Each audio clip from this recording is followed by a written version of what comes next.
you think that growing up the way that you did in kind of a poor and violent environment helped prepare you?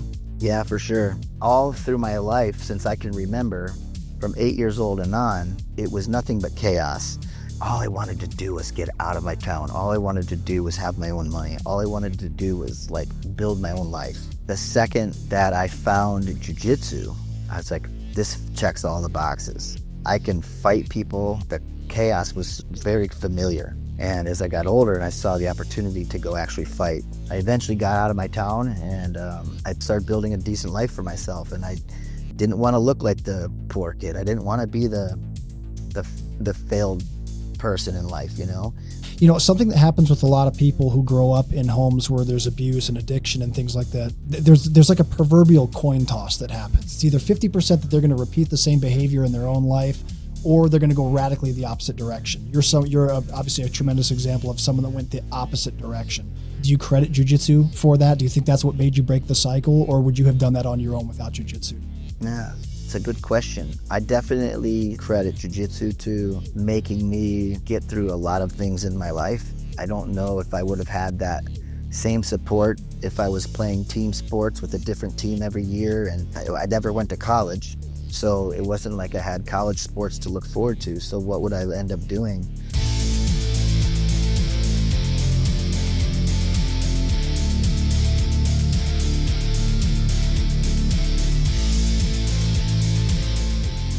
Welcome back to the BJJ Fanatics podcast. I'm your host, Ryan Ford. My guest today is a 5th degree black belt in Brazilian Jiu-Jitsu. He's a retired professional MMA fighter and a veteran of the UFC, Pride, WEC, Bellator, IFL, RFA, and King of the Cage. He was also a Shudo Americas division champion.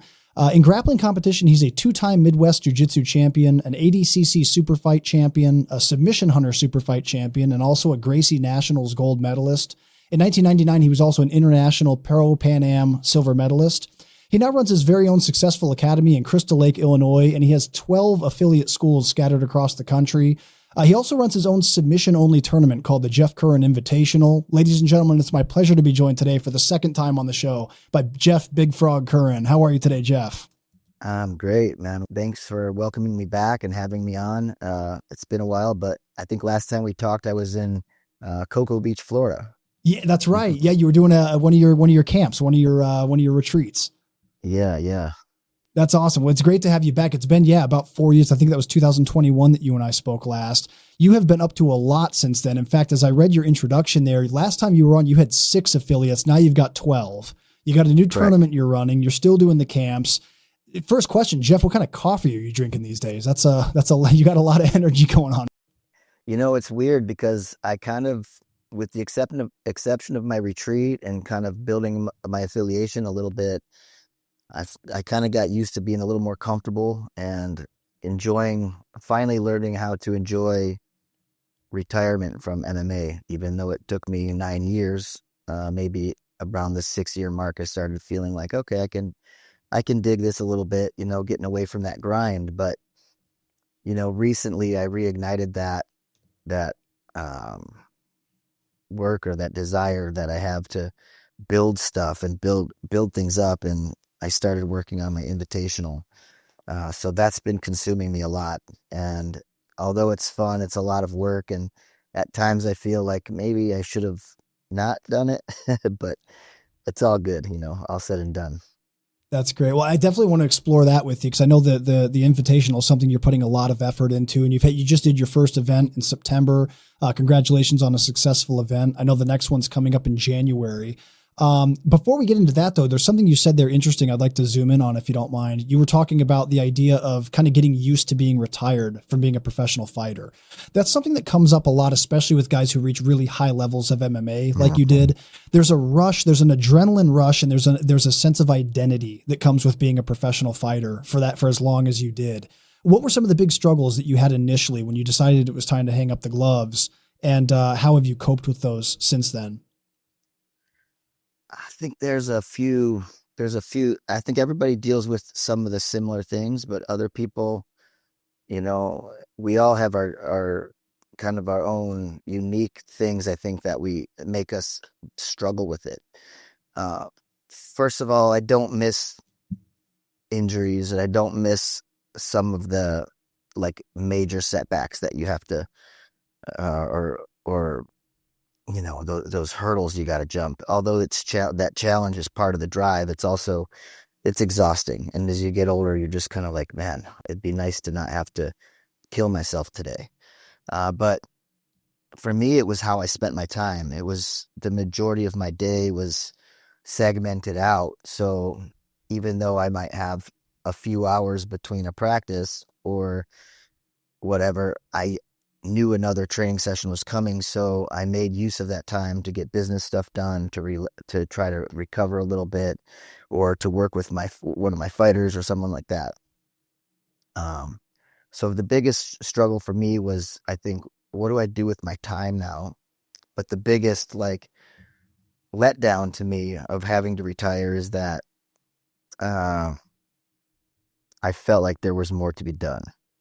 And when I retired for my third and final time, assuming I never have a comeback, that was back 9 years ago in Victory Fighting Championships, and Joe Wilk was doing my post-fight interview, and it got pretty emotional. And he told me, he's like, you told me, Jeff, in your pre-fight interview that you feel like you haven't done enough. And he said, I just want to say, from one fighter to another, from one black belt to another, that if I had the accomplishments you have, you'd have to strap me down because I'd be flying so high, I'd be floating away, kind of thing. And coming from a fighter like him and somebody I respect, like, it made me process it a little bit different and go home and think like, I needed to hear that. I needed to know that, like, ultimately I feel I was at least like a fighter's fighter, whether I was a fan favorite or my style was the most exciting in the world. Like, I was a jiu-jitsu advocate and I was a jiu-jitsu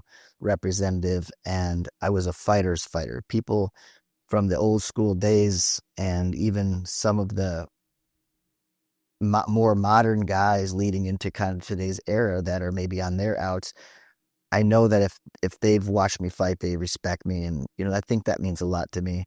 It would have been nice to hit that parade that made the kind of money that is being made now. I remember at one time being a featherweight, and Monty Cox called me up. He's just like, hey, you're like the second highest paid featherweight in the world. I'm like, really?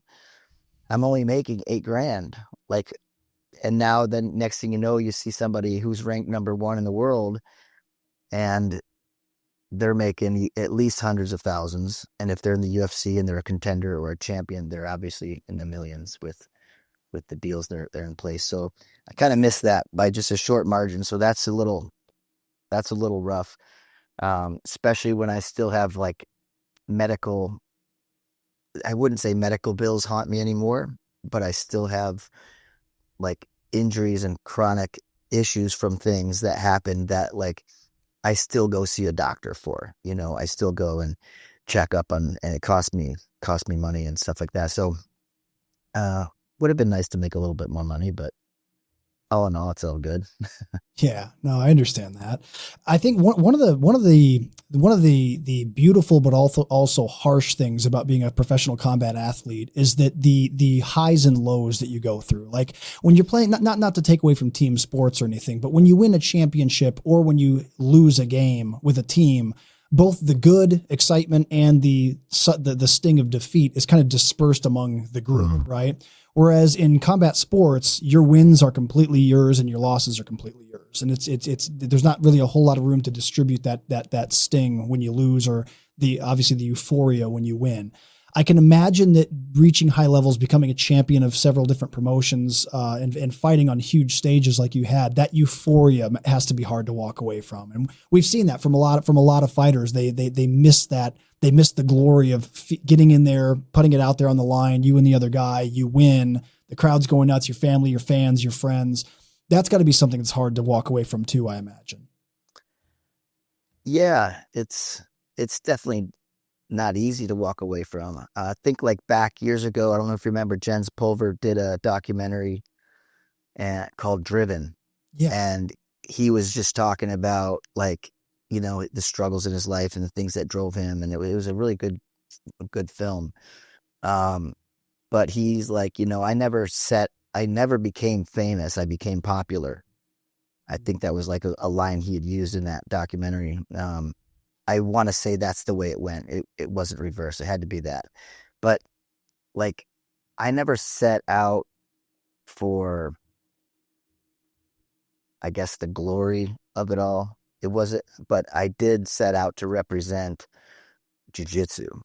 And that was the glory for me. I was out to validate myself among a niche community of grapplers, of the people like the Gracie family and, the Brazilians that put our sport on the world stage through bringing no holds barred style fighting to America. So like, I wanted to be a part of that club, I wanted to be a part of that crowd. So my goal was, from the early days I started wanting to fight, was like, after I saw Hoist fought, I thought, oh my God, this is actually possible. I know I was training with his moves and things like that, and I heard about no rules fighting, but I wanted to do it so bad. And my first experience fighting was a 8-man tournament, and I had 3 fights in one night. One guy tapped out to an injury. The other 2 I submitted. And my next fight after that, a couple months later, I tapped out in overtime. I did a 10-minute round, then a 5-minute overtime, and then halfway through overtime, maybe not even, I was so tired. I had 4 broken ribs. I had a broken orbital, a broken nose. I had cuts. I had a broken hand. I had at one point swallowed my mouth guard and threw it up. Like, it was gross. Like, it was lodged in my throat while I was caught in a triangle, and I got out, and the thing just like kind of bolt comes out. So I don't know, going through that, like, to me, there was getting through those moments and coming out of it, and then everyone in my life telling me, hey, you shouldn't do this. I'm glad you did it, but be done with it. And I was like, I'm just getting started, So something about that validation of like, I want to have a fight where I don't break my ribs. I want to have a fight where I don't get cut. I want to have a fight like, so you start chasing down this different result every time. And if you fight a lot like I did, I had times where I'd fight 8 times a year, 6, 8, 9 times a year. And I was busy, and weekend to weekend or month to month is be like, oh, I cannot let that happen again. I can't be on the bottom. And you just keep making adjustments. But for me, it was all about being respected in a smaller circle, because the fan base was on and off. If you were a local, you had fans. If you were not local, you had people that didn't like you.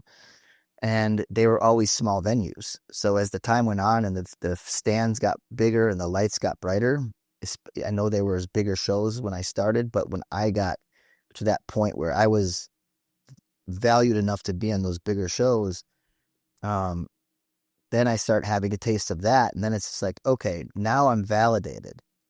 Now I have to stay validated. And I don't want to only stay validated. I want to be more validated than that guy and that guy. And it just becomes this like obsession. So that consumed my every day, my every thought. Everything I did in my life revolved around it. And everybody in my life had to go through that with me, whether it was my students or my fighters or my wife and my family.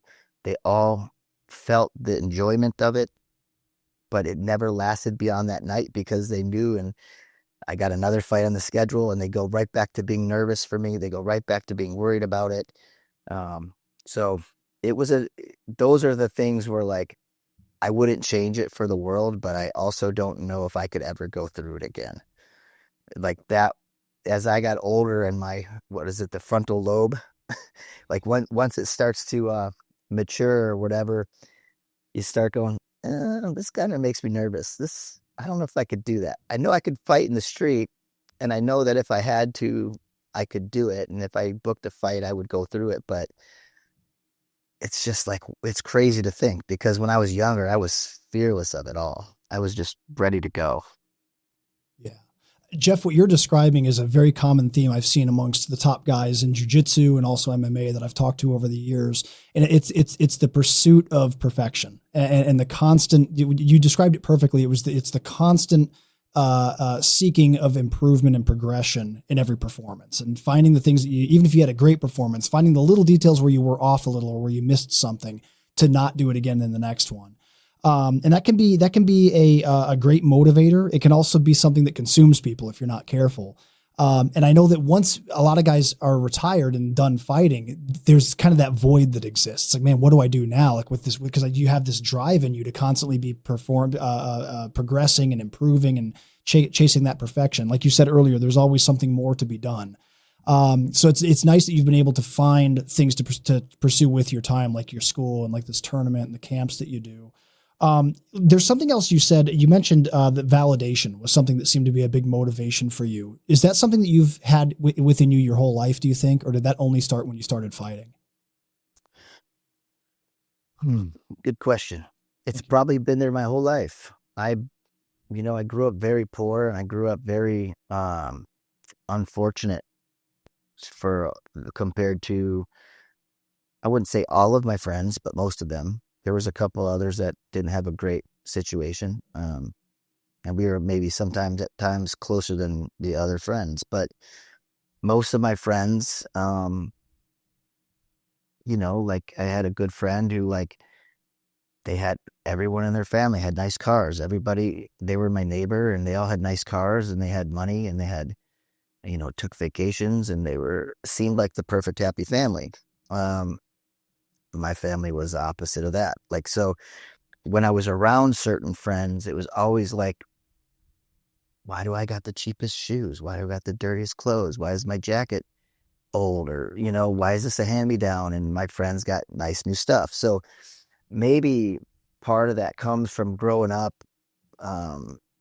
the way that I grew up. I had a lot of alcoholism and drugs in my family, and screaming and mental abuse, and sometimes like some physical stuff going on, where it's just like, my friends aren't going through that. So I think to myself, like, I need to make sure that I'm fitting in with my friends, and they know that I'm worthy enough maybe to be with them, because even though they weren't judging me like that, I was judging myself like that. So I think as I get older, and I was also in team sports. I played baseball, and I played ice hockey. Those were my two, like, full-time sports. And yeah, like you said, I was going to use a different word. You said disperse, which is, I think, the best way to put it. But when you lose as a team, the feeling of loss spreads to everybody, unless you're the person who drops the ball, or Right. if you're the Yeah. person who swings the last strike and you had bases loaded, or you had short time on the clock and you took a shot on goal and missed, or whatever, or if an offensive guy gets around you and scores, like, maybe you feel responsible, but ultimately the rest of the team also let you down, and that in team sports. But when you're fighting in jiu-jitsu or MMA or wrestling, or even, like, man, even one-on-one tennis, the difference is, in tennis, you don't have to go risk injury. I remember Joe Rogan talking, and he said, yeah, well, it's a lot like how fit gymnasts are and stuff. He said, yeah, well, now try doing a cartwheel while someone's kicking you in the face, because Right. that's MMA, right? You're out there having to physically perform in front of people, but also while someone else is trying to severely hurt you. They don't care about you during that 15 or 25 minutes. So the loss, it not only hurts usually physically, unless it was a quick submission or something, or even a knockout, but, like, it hurts. It hurts to go, man, everybody just watched me drop the ball. And I tell the story sometimes, like, myself as a coach, and I know there's other people who are coaches and fought and built fighters and did what I did. I'm not the only one, but I'm definitely one of few, especially from our generation, that, not only was I fighting at the level that I was, when you fought on the WEC and you're fighting Uriah Faber on this huge hyped up main event for a title, there's been millions of people seeing that fight. It was free on cable. It replayed. It went into the vault. It went onto Fight Pass. Like, it's there. It's never going away. And I have to go wake up about 2 weeks after the fight, and in my rotation of teaching curriculum or teaching like classes, I have to go teach a guillotine defense class. So I have to stand in front of my students and say, hey, trust me. I know more than ever now, after getting beat by that arm and guillotine late in the second round, what I would have done differently. And you have to own it, and you have to sit there and say, okay. Or you have the student that will go, man, I don't know if I can trust Jeff. He just got beat by a guillotine, and he's trying to teach me how to defend a guillotine. It's like, well, that's good logic, but would you rather learn from the coach who's never been there or the coach who's been there? I'm telling you right now, you don't want to feel what I felt, where I'm a jiu-jitsu black belt fighting a great grappler, but a wrestler who is the one and only time I've ever been submitted in MMA, had to be on that big stage. And that is literally the example of monkeys falling from trees. And I never said I made a mistake. I never said, well, of course I made a mistake, but I never made any excuse. He just caught me. It was the first time I'd ever been caught in an arm and guillotine. I will tell you, with the exception of training and looking for different things through training and not worrying about it, I really don't get caught in arm and guillotines anymore.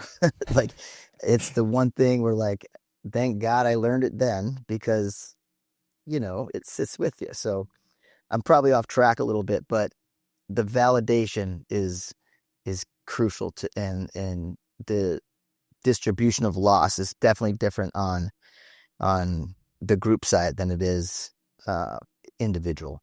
Oh, and the last thing I'll say is, like, that's where, like, I've had a lot of athletes or fighters that when they lose the fight, they feel so bad for the coach, and they feel so bad for me, and they're just like, man, professor, I'm sorry, man, I let you down. It's like, dude, you didn't let me down. You are one of the people that are stepping up and putting it out there. Like, I've been there. I've lost. The difference is I've lost more than you. The difference between Pedro Sauer will say, a difference between a white belt and a black belt is a black belt's tapped thousands of times. A white belt hasn't yet. And it's like, then you get the other person who loses a fight and they point the finger.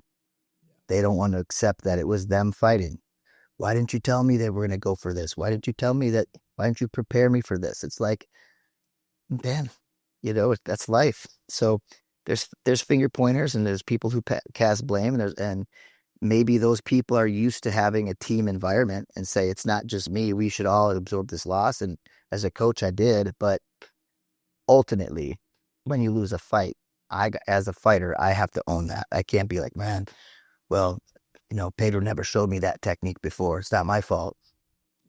Jeff, a lot of what you're describing here is kind of the mindset and the mentality of being a fighter, and the idea that you're going to go out in front of all these people and possibly get hurt and deal with all this pressure that comes with it as well. Do you think that growing up the way that you did in kind of a poor and violent environment helped prepare you for that? Because that's something that takes a long time for a lot of people to get used to, is to mentally go in there over and over and over again, facing that pressure, dealing with the anxiety and the nerves. Do you feel like your life before fighting prepared you a little bit to ease that burden a little bit? Yeah, for sure. I think I was about 10 years old when my grandpa started teaching me how to box. Nice. And, he'd boxed a little bit in the military. He was in the army. And, looking back now, I realize he wasn't like some polished guy. He was just boxing. They'd put on gloves and do smoker type things. But, he would teach me about hands up and chin down and moving my head and fading, rolling with punches and things like that. So I always like go home, hit the bag. And then as the years go by, my older brother, and I was in karate, my older brother come down and say, hey, because my brother liked to party, and his friends liked to kind of pick on me. So he would make me fight them in the basement. And we had a studded wall on one side where a wall was going up, and then we had two corners that were concrete, and then a concrete floor with a piece of loose carpet on it. And we would just box until somebody quit with no rounds, and everybody would stand on the one side. And sometimes I would end up bloody and hurt, and other times, and they would laugh at me and pick on me. And my brother himself wasn't like picking on me. He just like, oh, I thought you're tough. Come on, why don't you fight him? And I would just, so other times I would send I would send his friends away, with a broken nose or something. And sometimes they'd chase me out of the house and we end up fighting. So I had like, that was the fun part of my childhood, believe it or not. But then I have other times where like, my stepdad was passed out on the floor, and my mom was probably on a beer run for them. There were some guys over, and the one dude, I think I was probably 12 years old, maybe something like that, 13. And one of the guys was walking around our basement talking about referring to my stepdad as my dad, saying that he's remodeling the basement. I said, my brother's remodeling the basement with our money that we got from a car crash that we were in. This is not, and he's not my dad. And he was like yelling at me, all drunk, you got to respect your dad. Your real dad's not here. He's your dad. And my dad had left my mom and moved to Florida. So, dude, I tell him, whatever, that, he's not my dad. And he starts screaming at me and trying to grab me, and I run from him, and he chases me and my friend into my bedroom, and my friend hides in the corner. He starts smacking me around and like throws me into the closet and starts like punching me and smacking me and whipping me around. And my friend's crying, and finally I run out of the house, and this other guy stops me and starts trying to throw me back inside the house.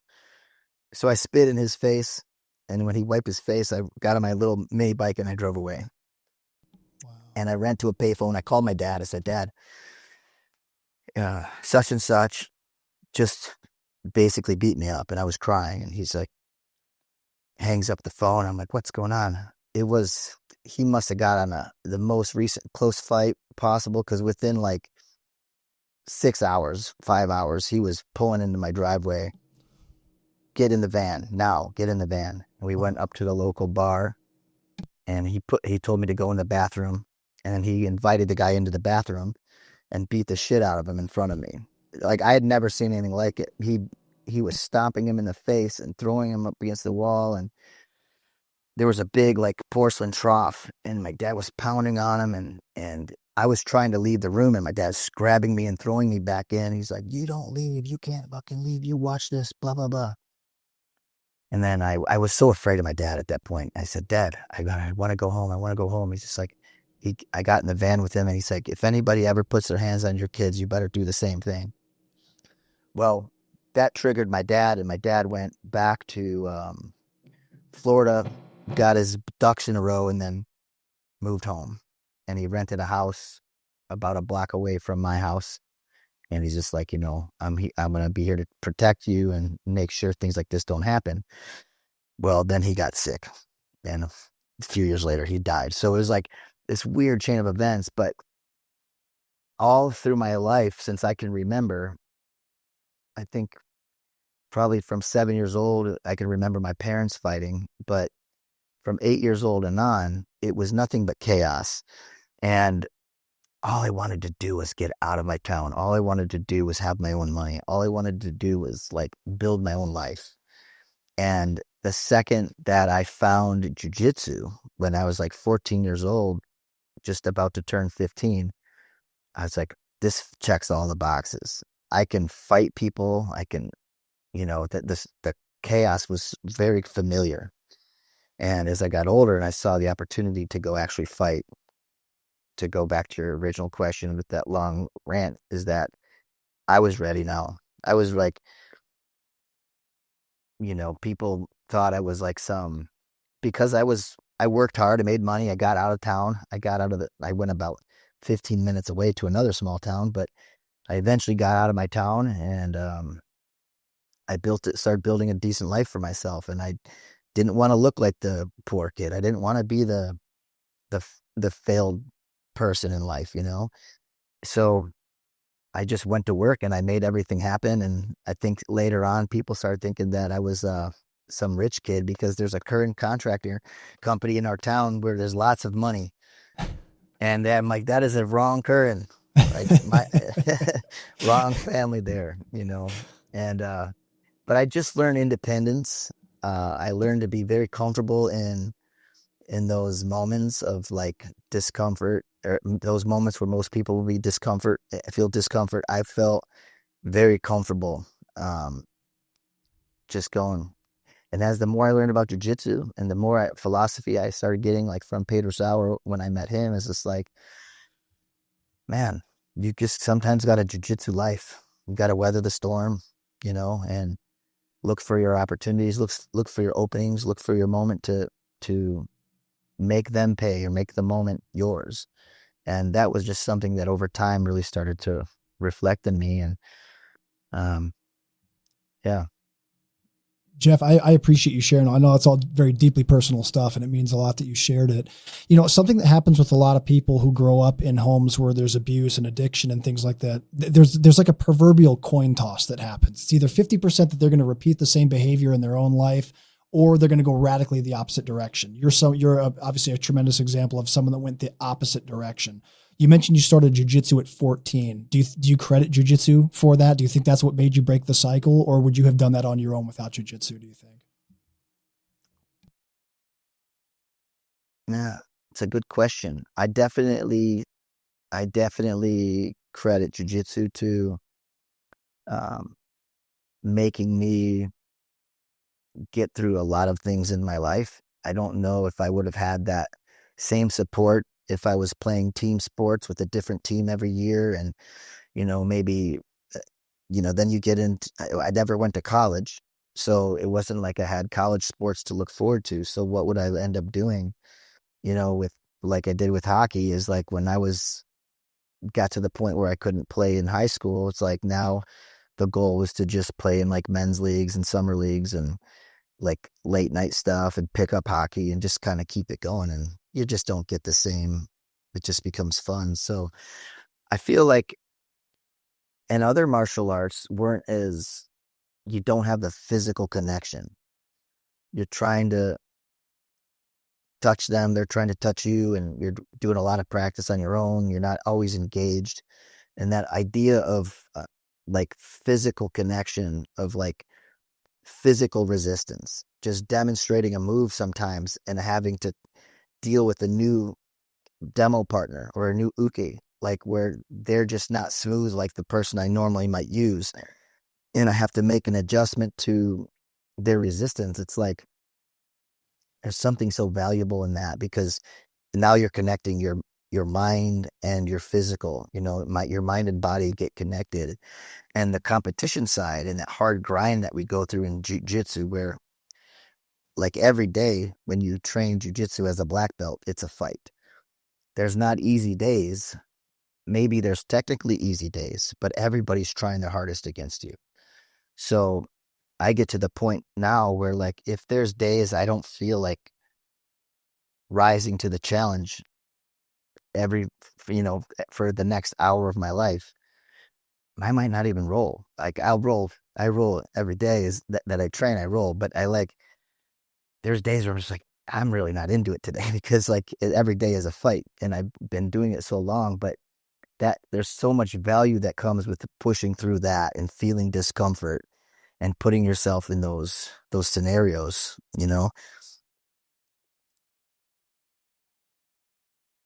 Yeah, absolutely.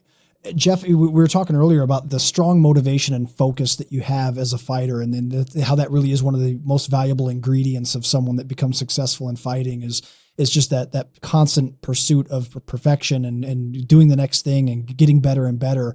And we've talked about basically redirecting that focus once you're retired. You've really poured yourself into this new tournament that you've got going on. I think it's really cool. I'd like to talk about that with you if you don't mind. So what inspired you to do a tournament? Was there anything in particular about being part of a competition organization or leading a competition organization that really spoke to you? Yeah, I think there's for many years I've thought about doing like a grappling show. Uh, you know, the I don't know which which comes first, but I think, I promoted MMA, so I had the experience to promote. And MMA is Yeah. difficult because you're dealing with athletic commissions and you're dealing with managers and lots of coaches. And it's just come to find out this is not the way it is in jiu-jitsu. It's so much easier to just deal directly with the athlete, if possible. And so I thought about it. I kept talking about it. And then my friend Mike Diaz, he runs a camp in Park City, Utah every July.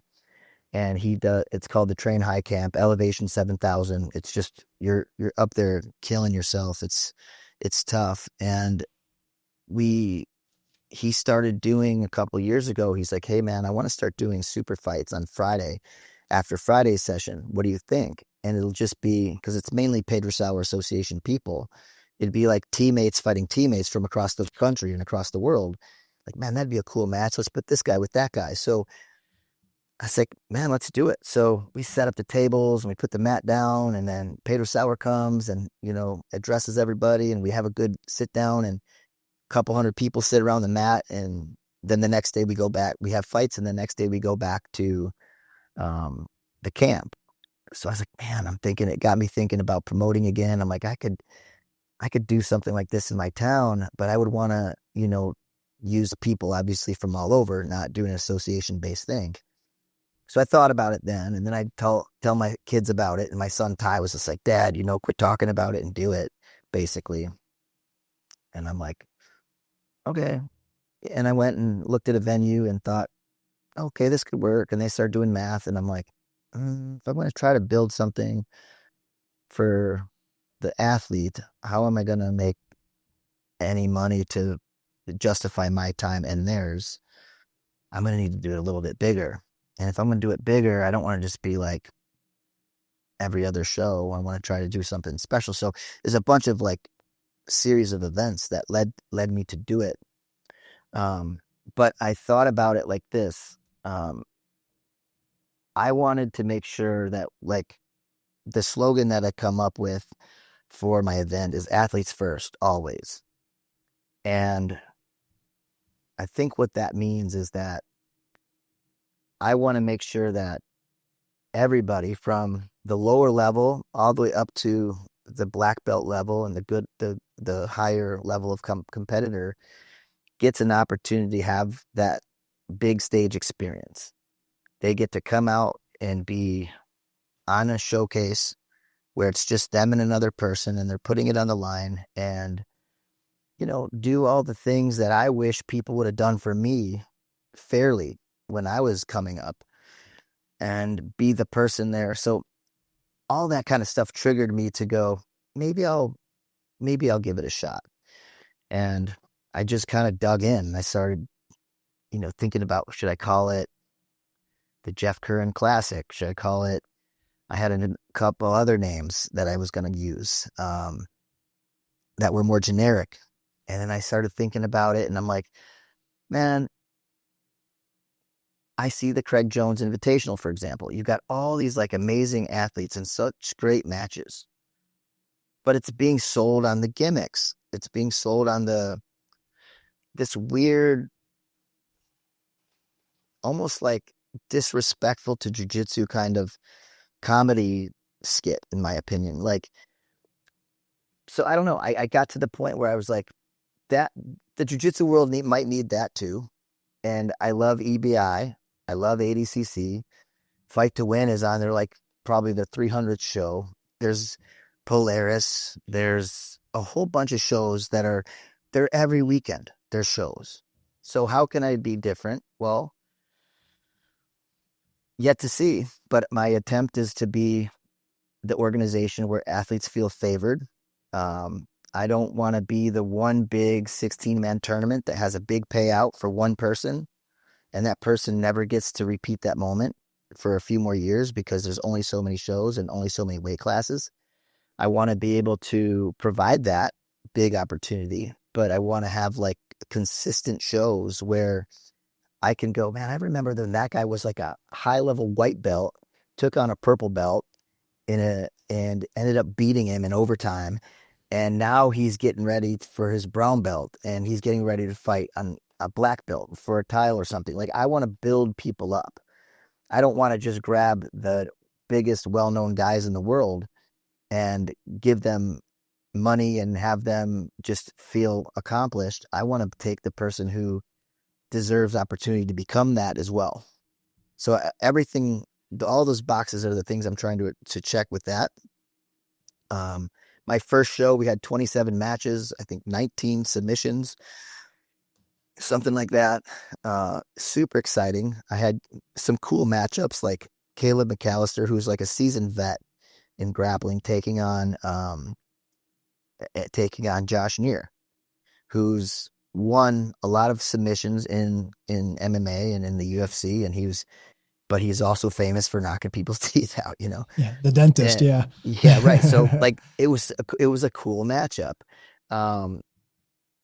This card I got coming up in January, I have eight female fights. Out of the 25 matches, 8 are girls, and there's some super talented, like high level girls in there. And we're talking like purple and brown belt Pan Am champions and ADCC Open winners and stuff like that. So everyone's kind of like accomplished in their own right. And yeah, so that's kind of where it's at, and that's what I'm building. It's a free streaming platform on YouTube, and our metrics from the first one were from scratch were very impressive, and I think we just hit for the 30-day mark, our total impressions between social media and YouTube for the invitational after starting from 0 were 750,000. Wow. So That's great. we have eyes on it. You know, we have eyes on our socials. We have eyes on our YouTube channel. I don't know, man. That's where I'm at. I'm trying to just do something cool. I'm not saying I want to be the best show in the world. But I want to be among them. You know, Fury is great. Fight Pass Invitational, UFC, BJJ is cool. But we all have a little bit of a different angle. My rule set's a little different than everybody's. We have our overtime, like a regular match is 7 minutes with a 3-minute overtime. This is all stuff too that might adjust over time. I have to get data to prove it. You know, I'm not just making knee-jerk decisions, but the overtime round, if it's a draw after 7 minutes, the ref flips a coin to see if it's the red corner or black corner to win. Whoever wins the coin toss picks the starting position of overtime, and it's immediate. It's either in the closed guard or on top in the closed guard, or it's neutral. And then it goes to a 10-point scoring system between 3 judges, and those judges decide who's trying to win that overtime. And man, it was exciting. It was like there was split decisions. There was a couple unanimous decisions. There was some submissions in overtime that took place for those who didn't get the win. And then here's the other factor there too, is that if you are stalling and you're getting warned for passivity through the regulation, then the ref has the right to give the coin toss win to your opponent. So if I'm the aggressor and you're being passive and not engaging, you're not trying, and you're being, you know, and the ref realizes, okay, he's not just being patient and crafty anymore. He's just stalling. Hey, you gotta get moving, or I'm gonna call stalling on you. And if you start getting stalling called on you, then the ref has the right to hand the coin toss win to your opponent. So that was a deciding factor in some of the matches. And, you know, if you can't pass someone's guard the whole time and you're struggling, and then they win the coin toss, and they're like, I'll put it back in my guard and keep attacking them. You know, whereas like maybe if you can't pass it, but you know you could take them down, you start on your feet. And then if the person pulls guard without connection, then they get not a negative point, but they get looked at from the judges like, hey, he's not trying to engage. He's just, you know, sitting down, and it's just kind of a negative look. We're looking for the person who's trying to scrap. So I think the rule set right now is pretty good. I checked with all my athletes afterwards, and we had a group chat with everybody on Instagram. I had like all 54 people, and everyone's just like, dude, it's 99% perfect. Don't change it. Yeah. There could always be, of course, somebody who lost and didn't like the call, or, somebody who, whatever, thought they did more. It's like, just like MMA, don't leave it to judges, but, you know, so that's where it's at. It's pretty cool. It's pretty exciting. And it's free. That's And awesome. I want everybody to tune in. That's great. Yeah, obviously, one of the most common complaints about jiu-jitsu events in general is just the rule sets. It seems like there's not yet a perfect rule set that pleases everyone, but it sounds like you're trying to improve it every time and get that data and figure out what works best. And it sounds like it's going really well so far. I also really like the idea of you mentioned the one of the interesting angles of your event is that you feature lesser known grapplers a lot. You get to watch the trajectory and the evolution of that person's career, rather than always only having events where it's just the names that we all already know. That's a cool aspect to your event as well, is that you can follow someone's development as a grappler. If you start watching early and continue on from there, that's really neat. Well, think about somebody like Clay Guida. Yeah. Clay Guida, Jason Guida's brother. Jason Guida fought on my XFO, and one day their coaches were like, "Hey, we got this guy Clay that wants to fight." I'm like, has he ever fought before? No, he's wrestled. It's like, okay. Next thing you know, three years later, or something like that, he's fighting in a main event pro fight against my guy Bart. And next thing you know, after that, he's in the UFC. So it's and then he just now retired with like some of the most fight of the night bonuses ever. And like, I'm not saying Clay Guida wouldn't have become Clay Guida without the XFO, but Clay Guida kind of became Clay Guida because of the XFO. And we just had they just had a surprise retirement party for him at the bar down the street from my house. And I went there and I hadn't even seen him yet. And he said, "Man, I hope Big Frog's here because, man, thank you. And Dan Lardy and Monty Cox for the XFO, because without that, man, I wouldn't have had my career."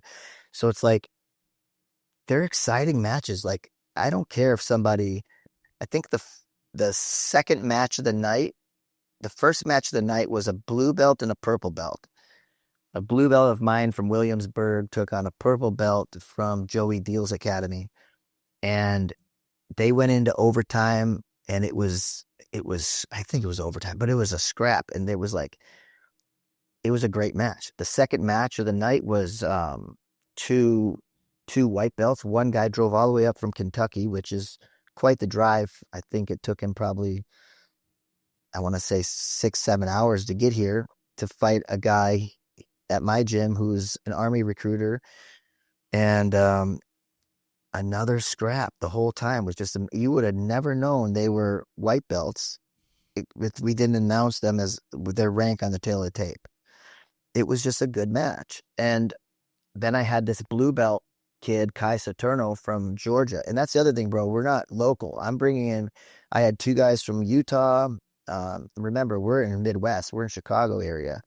I had people coming down up from Atlanta, from Georgia, from way out on the East Coast, way up north, Fargo, Minnesota, Michigan, different parts.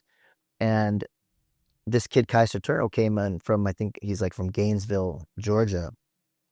And he fought this kid from 4 or 5 hours north of here.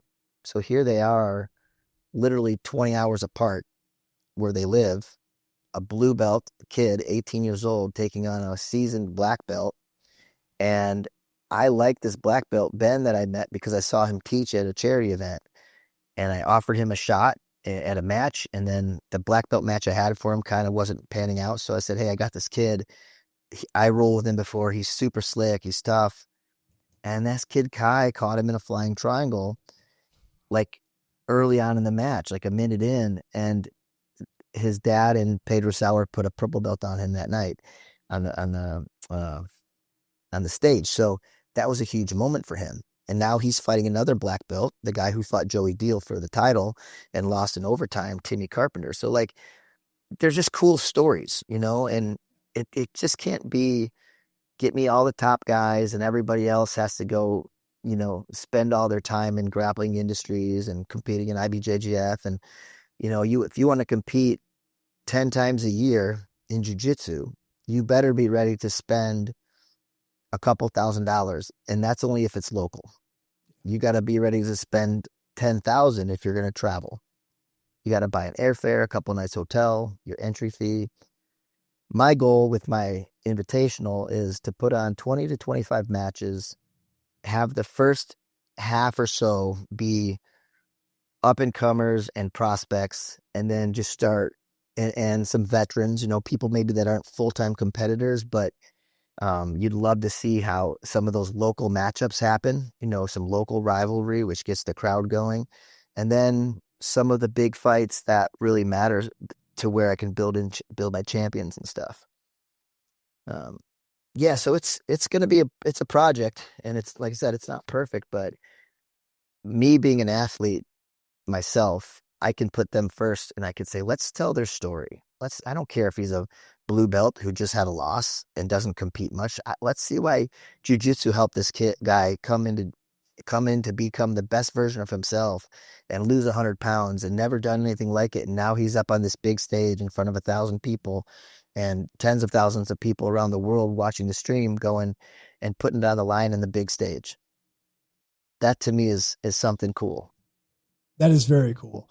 A lot of people, Jeff, can't quite fathom the amount of work that goes into running a tournament. I mean, just coordinating and running the event itself is difficult to do. But then when you factor in things like streaming and cameras and production, what would you say is the most challenging thing so far of running a grappling event? Ooh, man. Well, this is we know our lineup. I made 27 matchups for the first one, and nothing fell through. I think one fight fell through because a guy had a medical issue about 2 weeks out, and I had a guy step up from Colorado right out of the gate and come and fill it in. And he's a great dude. I made a friend. Hopefully, I get to visit him. And it was like, but my partner Chuck, partner in my gym, he used to film all the XFOs, and he just was a hobbyist with electronics.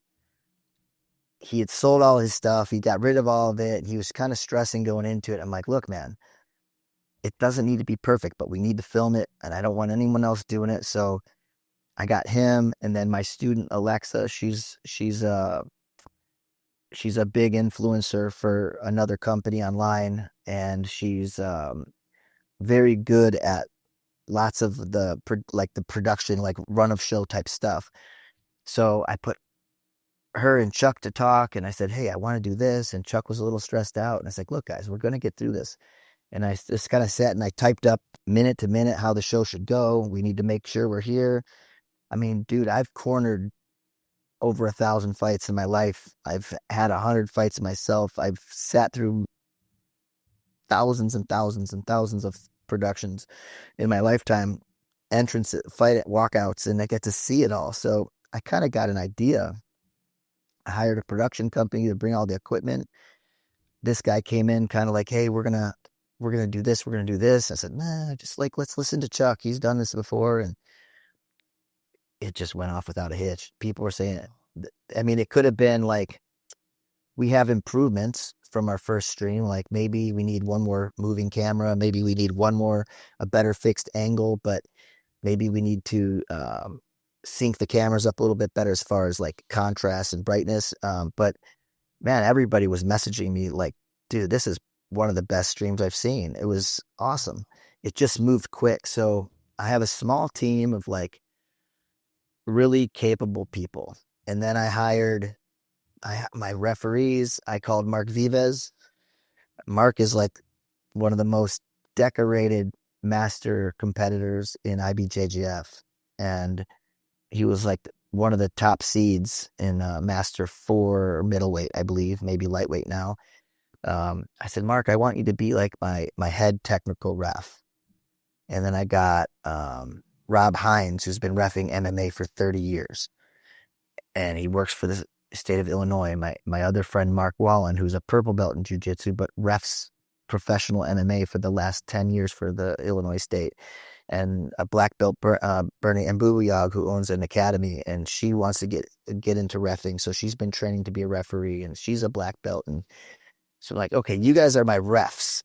let's have meetings. Let's talk rules. Let's talk protocol. Let's talk like what we want to make sure that everything's going on a certain way. And then my commentary, Christian Reynoso used to fight for me, a black belt under Jay Valco, has a podcast of his own called Reynoso Noso. It's a pretty cool little podcast he started. He's been commentating and doing announcing. So I called him. Jessica Penne, black belt, UFC fighter, coach, professional commentator. So those two are my commentators. Ray Flores, who does ONE FC and Showtime Boxing, among many other big shows, Premier Boxing. He comes out and does my announcing. He used to announce for me in the XFO, so he's very, very interested in helping me along the way now because he made it through us. And so just got a really tight team of people who know what it's supposed to look like. And we can all kind of jive and get together and go, let's make this adjustment. And there's no big corporate leader, there's no big corporate machine running it or funding it. It's like, we got to do this, guys, or I lose my ass. Like, let's tighten up a little bit, So it's pretty cool. It's like a nice little family. And I told everybody, look, if we take this on the road, which I hope to maybe hit up some other areas at some point once I get my sea legs about me and get better at it. Man, I want to be able to, I got a setup now for a smaller venue and I got a setup for a bigger venue, very similar to like the UFC with their big shows and their small shows. So I have like a 26-foot mat and a stage mat, and then I have a 32-foot stage mat. And we're buying some of our own cameras. We're buying some of our own commentary equipment. That way we can work out some of the kinks, but because some of the stuff we rented was a little not for what we needed, but it worked. But yeah, man, it's fun. It's just a lot of work, but there's no production team. It's just us. That's great. That's really awesome. Figuring it out along the way. Jeff, let me ask you this. Obviously, since you started, it's in recent years in grappling, there's been a lot more opportunities for athletes to make money. And for some, depending on the stage, it can be pretty big money. Do you think that if you were a young guy starting your career now, with the opportunity to make money in grappling that exists now, that you still would have gone the MMA route?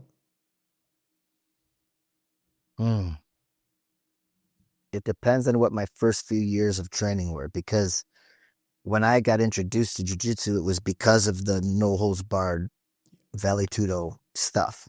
If then I went, oh yeah, I want to fight, and then somebody went, wait, you don't have to, you could just do this, I think I would still fight. I probably would have, because throughout my MMA career, for the better part of, I wouldn't say about 15 to 18 of those 20 years, I was a 3-sport athlete. I was boxing. I had 13 or 15 amateur boxing, and then 5 pro. I had multiple super fights that I did along the way, including a tournament here and there. I was never at my top grappling as far as offense went, because I was training differently for MMA than I was for a jiu-jitsu tournament, but it kept me experienced and it kept me moving, and I still did well. So I was juggling all of them. But again, it was like, hey, do you want to fight on a super fight on Naga? I'll give you $200. Kip would be like, I'll give you $200. Like, sure, I'll go fight this guy. So it kept me in the mix. Or I went and did like the Master Worlds, or went and did like a gi super fight against some Brazilian guy. Like, I always tried to sprinkle stuff in to keep myself in that realm. I think, to your question, if it paid money, especially if it paid considerably close to MMA, I probably would have had a little bit more of a shift down that road. I do not want my kids to ever fight, but I'd love for them to be able to take a match like on my event and feel comfortable that they can go do it and reward them with something. If you're a white belt and you're competing and you're winning a match and you're local and you get to sell tickets, and you're getting a percentage of ticket sales and you're getting paid and you get to go home with a couple $100 and you're used to spending a couple $100. It's a good win. I mean, if you're a black belt and you get some of your expenses paid and you get, like $500 or $1,000 or something like that on a one of the featured fights, like to me, that's a good win, as opposed to that's maybe not enough money for the guy who's getting paid 5 to 10,000 a fight now, but that person would have much rather built themselves in that environment than spending their money along the way. It's like getting paid to go to college. It's a bit of a scholarship. You don't have to, you're not going to live off of it.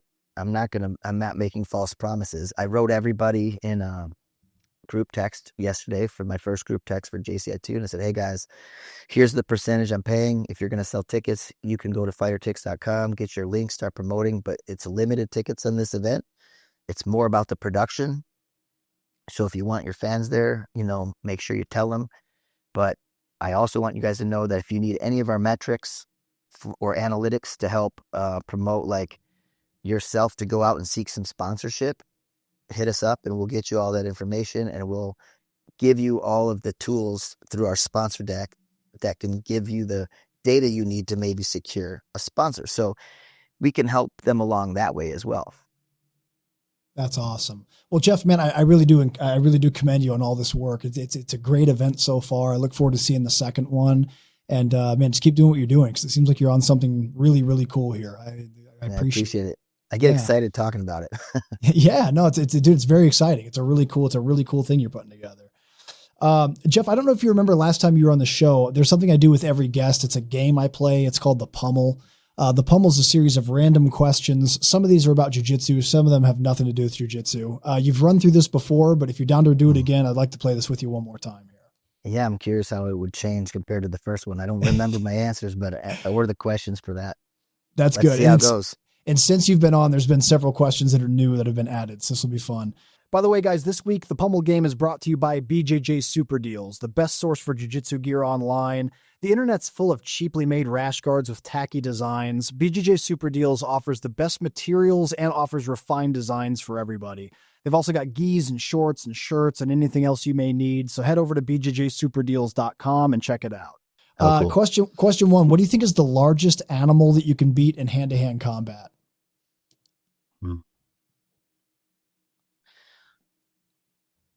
I don't know if I'd go, I don't think I'd go beyond like a German Shepherd.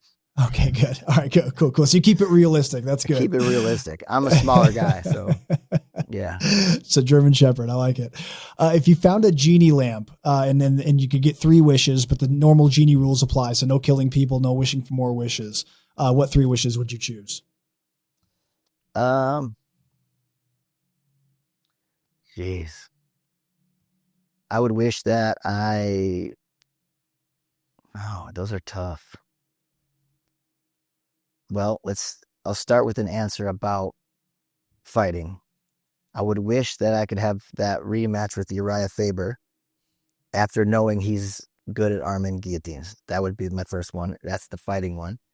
My life one would be that I wish I would have, through my younger years and stuff like that, had a little bit of more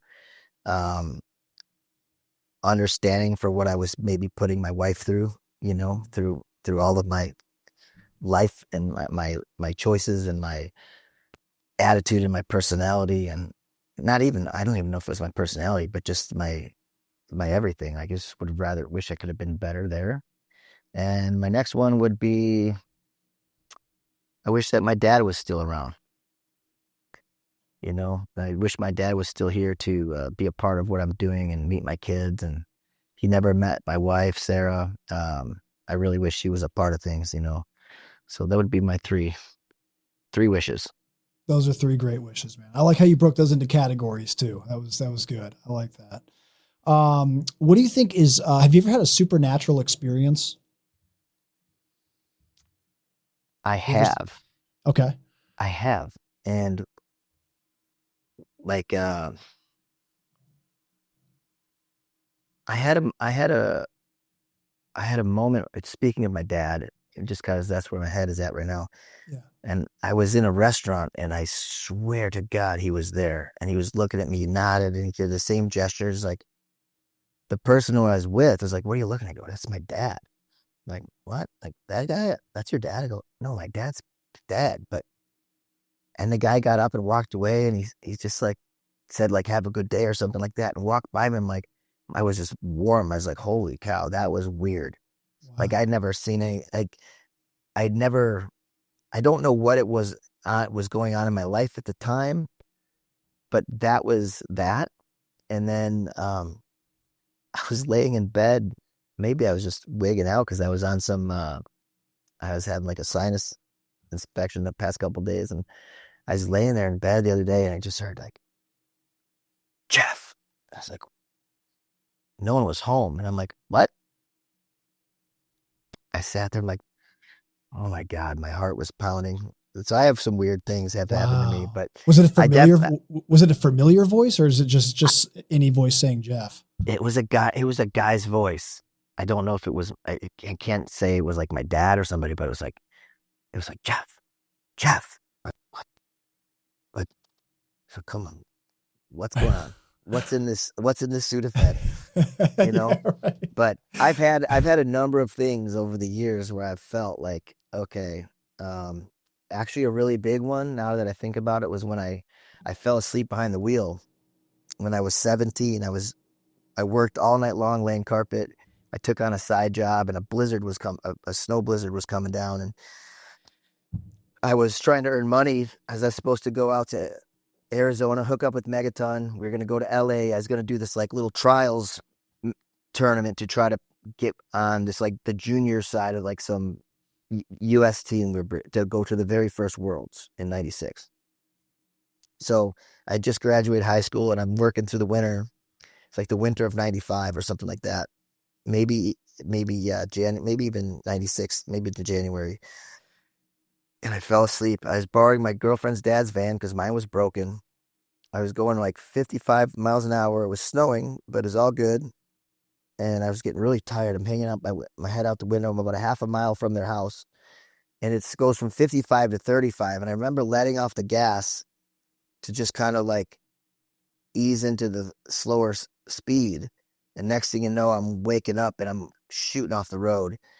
And like the ditch was like this, you know, and my van was like wedged into a tree in the ditch, and there's this gap underneath, and all the carpet tools flew up. I got knocked in the head. I had 15,000 fractures to my face. They Oh said my it God. like 15,000 hairline fractures everywhere. My orbital floors were blown out. My nasal septum was smashed in. My teeth were loose. I broke my forearms on the wheel.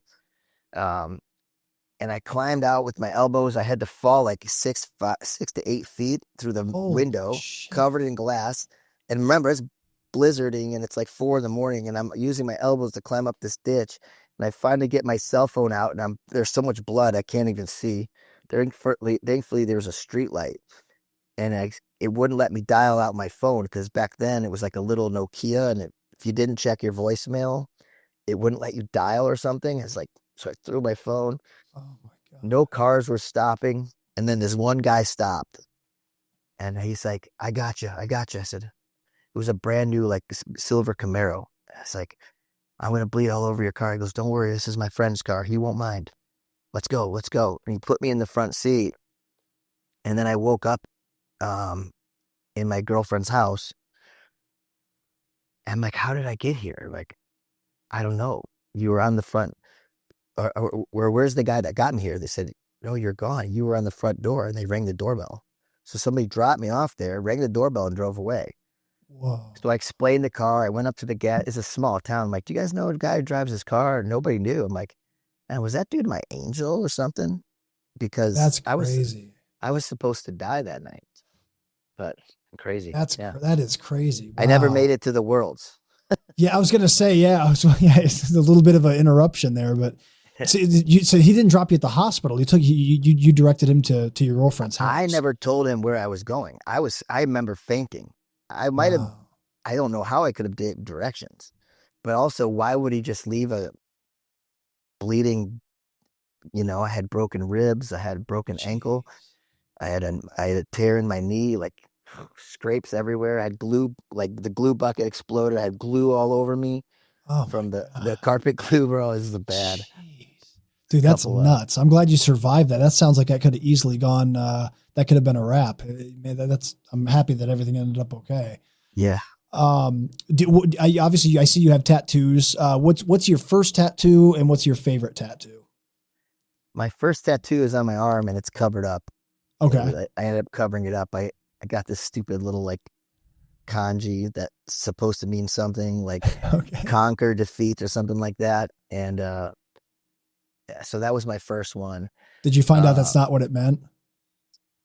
I found out that it means that, but it's like there's more to it. And I was like, Oh, it also was just kind of stupid. I put it inside of like some tribal, and then so I covered that thing up, with this okay. dragon, but with the anaconda. But I don't know. My favorite tattoo, I think, is on my forearm here. I got my family. I got my wife's name and my son Ty, and then I got those tattooed on my forearm the night before my WC debut against Stephen Ledbetter.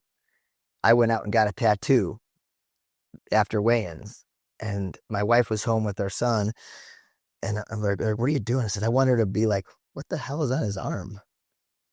So she's like, text me right away after the fight. She's like, "What is on your arm?" I said, "Oh, it's a tattoo." And I sent her a picture. And then my son Jacob was born. And I remember he was like a few years old and he was like, "How come I don't have a tattoo?" And it's like, "Oh, I should probably go get your name added." But the guys that did it were out of business. So my friend had to kind of redo the script because it was all handwritten. So he tried to match it the best he could. I said, "All right, now that you're finally sleeping through the night, not keeping us up, I'll get your name on my arm." That's awesome. I had to redo one for my daughter recently. I got this one here. This is the flowers of my kids. This is my son's birth flowers. These are my wife's birth Oh, flowers. cool. And this is my daughter's, but hers is like the smallest. So she started complaining, like, why is mine the little tiny one in the back of your elbow? So I had to do a brand new one up here now. So having meaning behind your tattoos, I think is important. What When I the was hell did younger, you? when I was younger, you just get what you think is cool. But then afterwards, you're like, as you get older, you're like, Right. oh man, this isn't so cool. Well, I got my nickname because of a tattoo. I have a frog tattoo on my back, just like a tree frog. I think that was like my second tattoo. And when I was 18 years old and doing like Pedro asked me to warm up a class in Salt Lake. I was a purple belt. Um, my friend Mika and his nephew Rodrigo were calling me Sapão in Portuguese, which means big frog. And years later, Joel Gold from Full Contact Fighter sent me an interview for one of the physical newspapers. My first interview ever for Full Contact Fighter magazine, and sent me a shirt and a pair of shorts that were the same shorts and shirt that were just being worn in the Smashing Machine, one Oh, of those cool. old school Full Contact Fighter shorts, Yeah. the first run of T-shirts, just one color print. So he sent me that, and then I did the interview, and he asked me if I had a nickname, and I'm like, this is the only thing I've ever been called. I think it's spelled like this. And then he put Sapão in there. I said, well, I'm not Portuguese or I'm not Brazilian. I don't speak Portuguese. So maybe, you can change this to Big Frog. And then that was kind of when my nickname was born. And then my friend drew that tattoo of the frog wearing a gi. And yeah. That's so cool. Yeah, I had no idea. I had no idea the origins of the nickname. That's really cool. That's awesome. Yeah, there's Full Contact Fighter, man. That was a great. I had a couple of shirts of theirs back in the day. There's all these cool brands that like every now and then they'll pop up online. I'm like, oh yeah, like I totally forgot about those guys. Like remember Well, Casca Grossa? oh, yeah. Yeah, yeah. Casca Costa Grossa, that Grossa. was one that popped up the other day. And there's another one that I just saw that I can't remember what it was now, but there was one I was Mm. like, oh man, I totally forgot about those guys. But yeah, all kinds of cool old school brands that are out there. Well, did you see Smashing Machine? Not the new one. I saw the original. You Definitely saw saw the the original, but you saw the documentary, the movie with The the Rock. documentary. Yeah, I haven't Yeah, seen the movie with The Rock. Is that out already? it's out. It's great. I mean, I don't know if it's out in Brazil. I mean, I don't know if it's out internationally, but I just saw, I think like last week we went and saw it. Um, but it's good, man. And it's so crazy because like I knew where I was at that point in life, and I'm watching it, and um, and I saw the documentary Smashing Machine, with Mark, but he's wearing full contact fighter stuff, and they're wearing shirts that I had, and my son is, both of them are kind of, my older one more than the younger one, are into like vintage clothes, and they sell them. Like he's on this like website that he's like got his own business, and he sells like these drops, so he'll go out to thrift stores and find all different clothes, and he'll price it out and sell it, and he makes great money.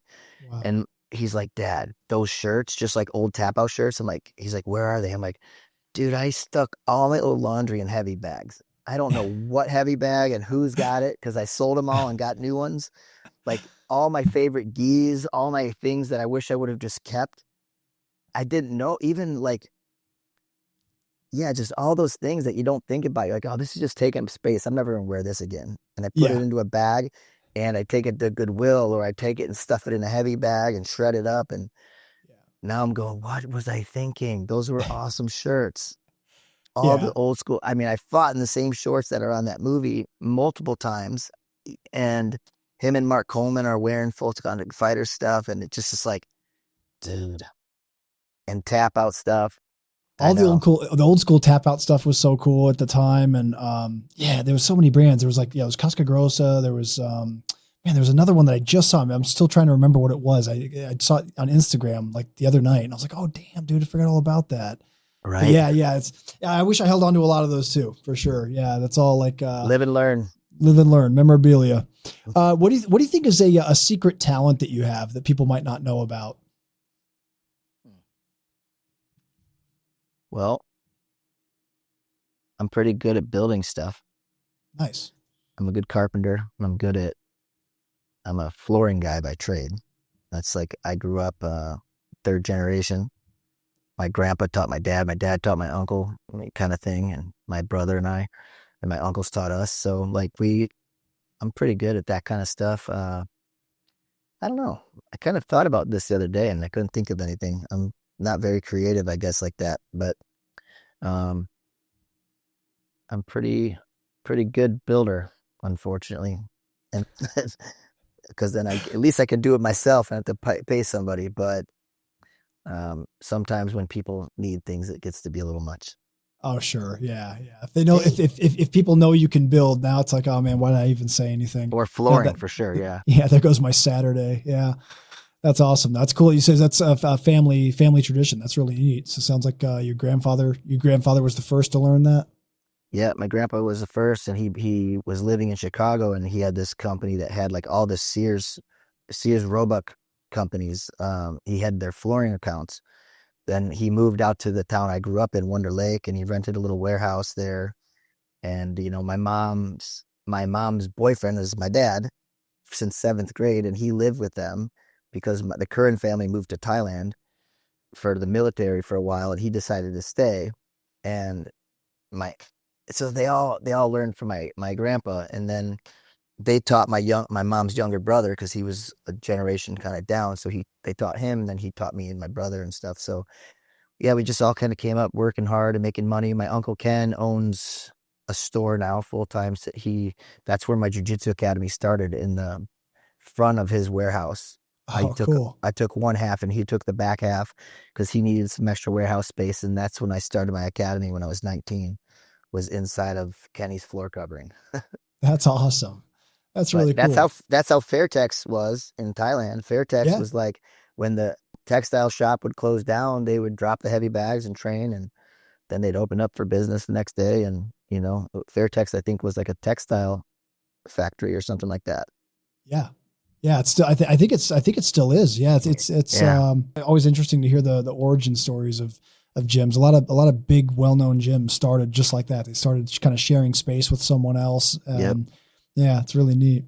What do you think is your favorite bad food to eat? Eat or drink. let's say, let's say one of each. Yeah. Well, I think probably like on the food side of it, I can go to town on Mexican food for sure. That's But good. I'm not big into like sweets like I used to be. I don't know. I guess not dieting like I used to. I don't crave stuff like that much. But That or deep dish pizza is probably not the best for you. Yeah. And then on top of the deep dish pizza is probably Guinness. Guinness, yeah. I could probably Nice. do without those two things. Yeah. It's a good Irish choice there. I love that. Yeah, right. Yeah, that's awesome. Yeah, Guinness is good. It's I find that it's I don't drink beer as much as I used to, but yeah, it's filling. It's much more filling. I usually have like you can't pound them away like you can other beers, but I haven't really been drinking beer either. I got more into wine, but like I am. Me too, actually. Yeah. Right? Is weird, right? Pinky out and everything. No, Yeah. but the thing about Guinness, it's like the carbonation doesn't like get me like a regular beer. It's smoother. It doesn't like I get like heartburn. So a couple Guinness, I'm good. What's your favorite deep dish in Chicago? What's your favorite pizza? So we have a place in my town called Giorgio's. Giorgio's, okay. And I think there's only a couple of them. It's all one owner, I believe. It's not a franchise or anything. And they have a spinach and cheese mix pizza where they have like a spinach and like different cheese mix that they make, and then they actually still put the cheese and sauce on it, and the sauce is on top. Like, man, it's so good. Yeah, this is the best one. The pizza up there, man. That's where my family's all from up there too. They're from the Chicago and scattered across Illinois. Are you familiar with the Quad Cities? Yeah. Yeah. So there's my first fight was there. Oh, right. Yeah. Cool. Over there in like Bettendorf or Moline? Yes. Bettendorf, Stars and Davenport, Stars and Stripes, Miller's Stars and Stripes Bowling Alley / bars where my first Extreme Challenge trials was. That's amazing. I've been there. I know exactly. Yeah, I've been there. That's hilarious. I needed a wristband to get in. Awesome. To say saying that I can't drink. Oh, that's great. Yeah, my grandparents up until they passed away, they all lived in Moline, so that we knew the Quad Cities real well. The reason I brought it up though, there's a place there called Clint's Pizza. That was like the go-to pizza spot in that area. That was really good. But in the city, I probably have to go with Pequod's if you've been there. It's one of my favorites. No, I haven't been, but we've got Lou Melinotti's out by us. We have Nancy's out by us, which is like a little takeout place by us, and theirs is really good too. And then you got obviously like Gino's East and stuff like that. But all the classics, yeah. Yeah. You know, it's one of the best pizzas I've ever had in the whole, and really anywhere, was in Boston. In fact, I was up there at the studios.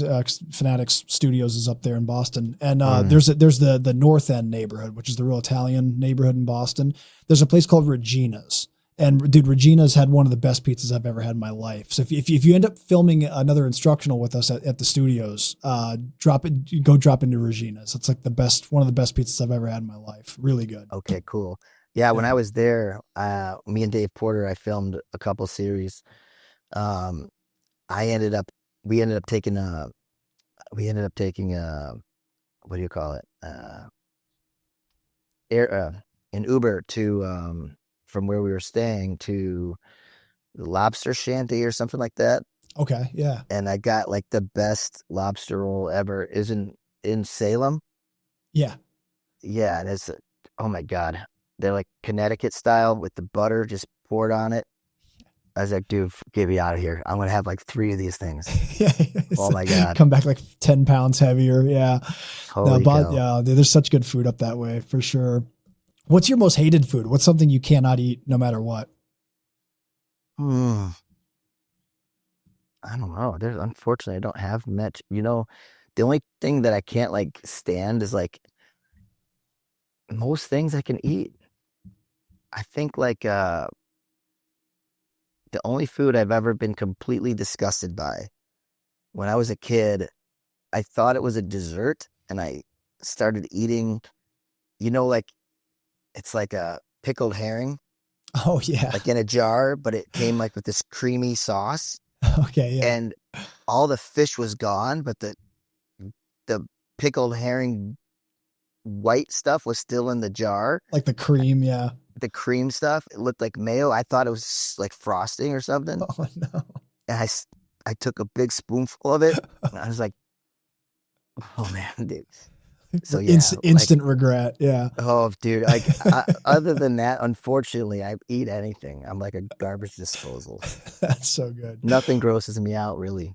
What's the weirdest thing you've ever eaten?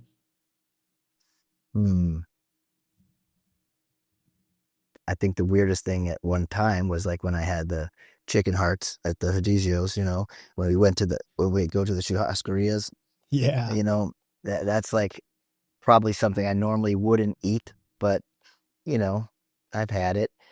I think I've had we had the turkey testicle festivals out here. Yeah. And years ago when I was younger, maybe like 20 years old, I went to one of them with my friend for a short bit of time and I tried some of those. So not my favorite, but they don't taste bad, but kind of like the idea of eating turkey testicles. Yeah, it's the mental side for sure. Probably a texture thing too. Yeah, just call them something different and we're good. Yeah. Chicken hearts are great. Actually, I learned how to cook those myself because I like them so much. Oh, they're really? good. Yeah. Oh yeah, they're really good. I like them. You have to season them right, and the texture can be weird for some people at first, but they're really high in iron and pretty good in protein. They're a little high in fat too, though. So you have to if you're on a diet, you have to be careful with them. But yeah. I think the weirdest thing I've probably eaten is a grasshopper. Right? We went to Mexico. You were talking about Mexican food earlier. They had fried grasshoppers. This like street vendor was like cooking them up on a grill and then like sprinkling chili powder on them. And it's kind of like eating a Dorito, honestly. I think where was I? I had something there and I was like, this is really good. And they said something like it was something crickets or something like along the same lines. I'm like, yeah, or maybe even spiders or something like, yeah, these aren't that good to me anymore, man. Once I found that out, I didn't eat them. Yeah, suddenly not interested. Yeah. There's a company that's using crickets as protein source for like protein bars. Have you seen that? I saw them on Shark Tank. Yeah, on Shark Tank. Exactly. That's where I saw them too. Yeah. It's interesting. I guess. And I guess it's more renewable. I guess just because it's crickets are easy to breed. I suppose, but my son's fire belly frogs that he's got his like little. I think they're like fire belly toads or whatever. These frogs that he's got. I got to feed him crickets every day. And they just like some of these crickets are as big as them. Yeah. And they just like, all right. I mean, if they like them. Do you have a phobia? What would you say is your biggest phobia? I don't have one. Not that I can think of. These days, I used to not be afraid of heights. I don't know if that's a phobia. Oh yeah, sure it is. Right? Oh, yeah. I used to not be, but now I'm just like, oh, everything. My heart just like, oh, that climbing the rope in gym class feeling, and it just scares me to death. We had to do this ropes course at some there might have been 15-year-old kids running these things, and it's one little rope, one little carabiner, and I'm watching my kids go out over this 100 feet over this river. And they're, come on, Dad. And they're just walking this ropes course. And we're all sitting in the back. They're like, no way. I'm not doing it. And they're like, you got to go because we can't let them go to the next run without you. And all of the adults were just sitting there like, oh, Jesus, are you kidding me? There's no, I'm like, where's the safety? Where's the secondary?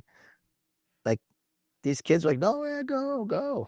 Oh, just believe in yourself. Yeah. When I was younger, I would have done it without a rope. I would have done anything like that, but nowadays, no, thank you. That's crazy. Yeah. Heights is a very common one for sure. And that changes as phobias change too over time. Like when you're younger, you're not afraid of so many things, but then as you're older and experienced and maybe have a traumatic experience with something, it can trigger a phobia for sure. Back to the frontal lobe thing and the fighting thing. It's exactly. Yeah. I fought Kyotera in a super fight in Fight to Win. It was my first gi match after, I think we fought in 2017 and we fought at 142 pounds. And I was like, I'm going to get back into competing. And I took this match and Seth gave me a good opportunity and we were the main event and my kids were little then. They're up trying to warm me up. Dad, do push-ups. Dad, do some sit-ups. I'm like, guys, I'm fine. Dad, maybe you should drill some stuff. And what are you going to do if he catches you in an arm bar? And I'm like, I go, get out or he's going to have to break it. And you let him break your arm? I'm like, yeah. The second I got caught in an arm bar, I'd tap. Almost way too soon. And I'm like, I don't want a broken arm. I know better. In jiu-jitsu, when you get beat, you tap and you move on. And, I tried this sliding pass and I just Kyle was like, it just fell in my lap. I said, oh my God. It was a gift from God. And, all of that. That's great. I love it. If you had to pick 4 faces to put on Jiu-Jitsu's Mount Rushmore, what 4 faces would you choose? Elio, Hickson, Hoist, and Pedro. Just because it's my own personal Mount Rushmore. I go for the old school. You know, without them, I wouldn't have what I have, and that's the lineage that I believe in. Jeff, that was the final question I had for the Pummel game. So congratulations. You won for a second time. You got your double underhooks. Right on. And once again, guys, the Pummel game was brought to you by BJJ Super Deals. Head over to bjjsuperdeals.com to check out the very best training gear on the market. To piggyback off your last answer during the Pummel, with the growth of the sport, I think a lot of longtime practitioners and teachers have said that some of the traditional elements of jiu-jitsu have been faded out a little bit. Do you agree with that? And if so, what do you think has faded the most? Ooh. I think there's a lot of people training jiu-jitsu that don't know how to deal with the striking side, the aggression, the punches, the headbutts. It's very unrealistic for your average American citizen to walk around thinking they're going to be in a street fight. But that's not true for a lot of people. And also, I feel like that's the art, you know, the art should come with that ability to deal with the storm, you know. You don't have to spend your whole life there if you're not going to be an MMA fighter, and you don't have to sit there and put yourself through so much, you know, trauma, I guess you could say. But I do want to make sure that, like, when you're a blue belt at my school, for example, you understand how to block punches from the guard, and you know how to clinch with people, and you know how to, you know, survive an uncomfortable situation. Should you want to take the path of just becoming a grappler, then that's on you. But like, you should, by the time you're a black belt, you got to show you still understand the self-defense element. That is being lost in a lot of schools for sure. Not to go too deep into it, I think it's known that there's a whole modern style of new wave grappler. But my take on it is like, you have a car, and you got your chassis and your motor, your body, your tires. This is your what makes a car. If somebody says, "Hey, I got an idea. We can get rid of the body and it'll lighten it up. And since it's lightening it up, we can make it a smaller motor." Well, since it's a smaller motor and we don't have to have that big body, we can get rid of 2 of the wheels and shrink the frame. Well, now we have 2 wheels and a really small, and now since we're only going to carry 1 or 2 people, well, we only need this little handlebar. So it's like you go from a car to a motorcycle pretty quickly when you start dismantling it. I want to make sure that, like, we go from a Model T to a Lamborghini. You still got 4 wheels. You still got a motor. You still got 2 or 4 more seats. You've got a body, windows, you know, like, you have the stability of a car. You know what I mean? And the protection of doors and a roof that make it safer than riding on the street with a motorcycle. So, you know, Brazilians, I grew up hearing analogy after analogy. That's why I always put things to an analogy like that, because people can relate a little bit sometimes. It's like, jiu-jitsu can evolve with techniques. Jiu-jitsu can evolve with strategy. It can evolve with the athlete getting more bigger, faster, stronger. But there's certain principles that make jiu-jitsu jiu-jitsu. And if we lose those, then it's no longer jiu-jitsu. It's grappling and it's submission grappling, and that's fine. But, you know, looking at MMA, Mark Kerr, I was a big fan of Mark Kerr, but I was never trying to be like Mark Kerr. My generation of grappler wanted to beat those guys that were wrestlers. They were juiced out of their gills. They were massive. They're strong. We were like, how can we use jiu-jitsu to beat these guys? And although I'm different weight classes and way smaller than Mark Kerr, I fought my versions of Mark Kerr at my weight many times where technique prevailed. If I were to go, man, forget jiu-jitsu, I'm fighting this big, strong guy. I better get bigger and stronger than him. I better become a better wrestler than him, even though he's wrestled since he was 5 and I haven't. I better, instead I can negate the power and I can deal with the pressure using jiu-jitsu philosophy and jiu-jitsu type techniques to survive and find the leverage that I need to win, And so that's just kind of how I see it. I think there's when you watch old scraps, like I guess they're old now, but you go back and you watch like some of Marcelo Garcia or Jacare's old matches, like way back in the early days when they're newer black belts, like jiu-jitsu doesn't look much different other than certain things. They're fighting each other really hard. They're going, but there was a grind that went into training.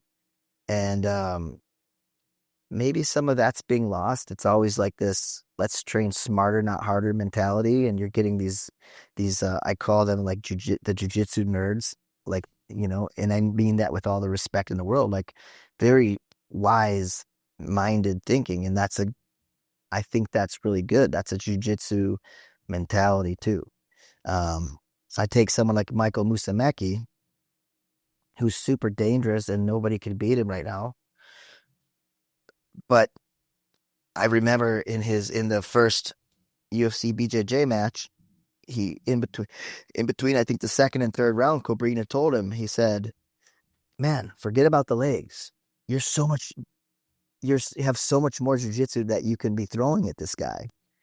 So I think this tunnel vision of just like hunting the leg lock game and stuff like that is pulling people away from the overall goal. And that's like submit the person with the easiest path, not just because you want to beat them with legs and that's where they're weakest or maybe whatever. So I have a lot of different mixed thoughts about it. I'm all about the evolution of jiu-jitsu. I have always prided myself with staying on the forefront of that and making sure that I'm not, I wouldn't say I'm the first one out of the gate. Nowadays, I study leg locks. I work a lot of leg locks mainly so I could practice counter strategies to prevent getting into the dangerous positions, because if you're attacking my leg, I can attack your leg 99 out of 100 times, unless it's the saddle, right? Like if you can get to my leg, I can get to your leg. But if I'm on your neck, you cannot get to mine. If I'm armbarring you, you can't get to mine. If I got you in a kimura, I'm also kind of in a kimura myself if you have the right angle, but ultimately I can't kimura you back. So the percentage of not getting countered and knocked out, for example, like me and you fighting in a phone booth, one of us is going down. That to me is what I see the problem with the long term of the leg locks, is that, you're going to end up, or if you have a style like Eddie Bravo, it's hard to teach that style to your 50-year-old guy who starts jiu-jitsu for the first time and isn't flexible, right? So the old school jiu-jitsu works for the broader spectrum of the student. The niche areas are what I feel falls into place of the right hands of the right athlete. I don't know if that makes any sense, but it absolutely does. Yeah. That's why I think we need the old school, because the old school traditional jiu-jitsu, the Gracie jiu-jitsu, the old school Brazilian jiu-jitsu, it's more simple and it works for most body types. Yeah. Well, obviously something that always remains important regardless of trends is the technical fundamentals of the art. Jeff, if an everyday civilian had only 1 hour to learn jiu-jitsu one time for their entire life, what do you think you would show them in that 1 hour that they could take with them for the rest of their life? How to survive from the bottom and reverse their opponent and get on top. Like you're going to, unlike if I teach you how to take them down, get on top and stay on top, it's probably not going to happen. And I'd rather teach you from the worst point of view. You're caught on the bottom, crossbody or something like that. Get back to the guard and get on top. And if you can't get on the top, then just survive. Like I would just teach that survival from like crossbody or mount and living from there and getting out. And I tell this example too, like if I put a black belt on a white belt's back and they start in the harness and I say it to the guy who's the white belt and I say, okay, don't let him choke you. Ready? Go. 5 seconds. It's done. If I take that white belt aside and go, hey, hold like this, tuck your chin, go like this, angle your body here. Next thing you know, this could be a 30-second, 60-second or longer struggle for the black belt. Give me 30 seconds to teach somebody how to survive a choke, and I'm going to make that black belt's life really hard. So positional drilling, for example, you go top, bottom switch or offense, defense switch. If I'm on your back and you're a white belt, it's very familiar to me. I can get to your back whenever I want. But now we've reversed the role. In training, unless I give it to you, which most people don't like to try very hard when you give them position, but now they're starting there on the back and they're able to threaten my neck. And my goal is to just survive. And the person realizes like, hey, I actually am pretty good from here. If I could just learn to get here. So the positional drilling is what like, when is that white belt ever going to have my back in training? Unless I give it to them, they're not. It's unlikely. So I think that goes to that same lesson is like, you can learn so much in a short period of time, but you got to be put in the right, in the right context. Absolutely. Yeah. Positional drills, I think are a huge, I can credit a lot of my personal development to that as well. Yeah, for sure. Cause yeah, like you said, especially if you're in a real high level room, like, man, the odds of getting to work on specific things, are much less frequent than if it's just part of the curriculum, part of the drill of the day. So yeah, very well said. Guys, listen, if you're wanting to improve the fundamentals of jiu-jitsu, Jeff has a great course on our platform called Fundamental Jiu-Jitsu Course by Jeff Curran. It's available right now at bjjfanatics.com. It's one of our best sellers. This is a great course because it's great for people that are relatively new to jiu-jitsu. It's also a great refresher for people that are advanced and maybe have lost some small details over the years. So definitely check it out. It's called, again, Fundamental Jiu-Jitsu Course by Jeff Curran at bjjfanatics.com. Jeff, man, in closing, what are some of your major goals for 2026? Obviously, you got the next tournament coming up. It'll be your second one. What are some other things you hope to accomplish outside the tournament next year? A couple things. One of them is there's more than a couple, but one of them, since you're mentioning the invitational, is that we're going to start releasing this JCI Revealed, and these are going to be mini documentaries on people that have competed for me. And I'm going to just try to tell their story in a short 7-8 minute film. I'll travel around. I'll try to and do this as much as I can when I'm on the road teaching seminars and or some specific trips. I want to train with them. I want to, break bread, get to know them and just hear their story, and let the world hear their story, And so I'm going to be focusing on that project in tandem with the JCI and building our presence there. But I'll definitely be competing again. I did a super fight in May. It was my first no-gi super fight in quite some time. So that was really nice to kind of get back to that side of me. So I got in shape and I got down to 160, got back to like a lighter weight. I won my match in about 5 minutes by submission. I felt good. And that kind of fulfilled me for a while, so I could change gears and focus on the invitational the rest of the time. But yeah, that's it really. My focus this year is to grow the invitational and I got three shows set up, try to put together build some champions. Each show I want to put some champions on the map and then get them defending their belts. Well, folks, unfortunately, we're fresh out of time. Jeff, it is always a pleasure to get to talk with you, man. It's been like I said, about 4.5 years since our last conversation.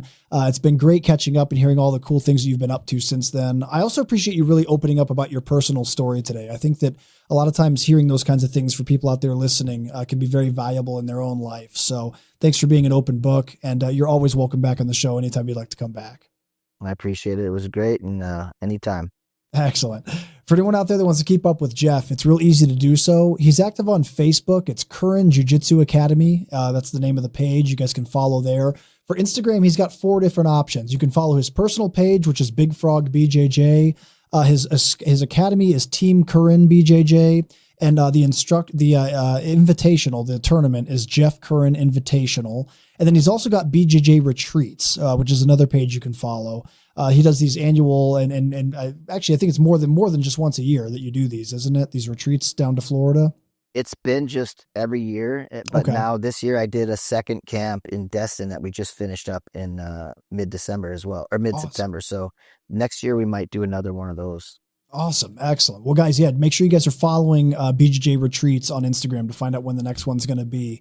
And then, of course, guys, you can check out his YouTube channel as well. It's the Jeff Curran Invitational. That's where they're going to be streaming the next event that's coming up in January. So make sure you have your eyes peeled there.